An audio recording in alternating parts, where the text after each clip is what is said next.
বন্ধুরা, তোমরা সকলে কেমন আছো? তো আমি আজকে আবার আর একটা হোম রেমেডি তোমাদেরকে দেখাবো।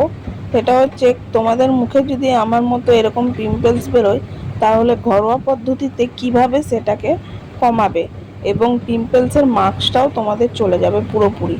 তো কি কি নিয়েছি দেখো, টমেটো, শসা, আলু আর এরকম একটা গ্রেটার থাকলে পুরো সবগুলোকে গ্রেট করে নেবে। তারপরে নিয়ে নেব 2 চামচ বেসনটাকে স্কিনের যে অয়েল ভাবটা সেটাকে দূর করে। আর একটু নিয়ে নিলাম হলুদ। এই হলুদটা অ্যান্টিব্যাকটেরিয়ার কাজ করবে। মুখে পিম্পলস বেরোলে সেই পিম্পলসগুলোকে অনেকটাই কমাতে সাহায্য করবে। আমার আগে অনেক পিম্পলস হতো, এখন অনেকটাই কমে গেছে ঘরোয়া উপায়ে ট্রিটমেন্ট করে। তো তোমরাও এরকম প্রত্যেক দিন করবে, যাদের পিম্পলস আছে এবং যাদের মুখে অনেক ট্যান পড়ে গেছে, দুটোরই কাজ হবে।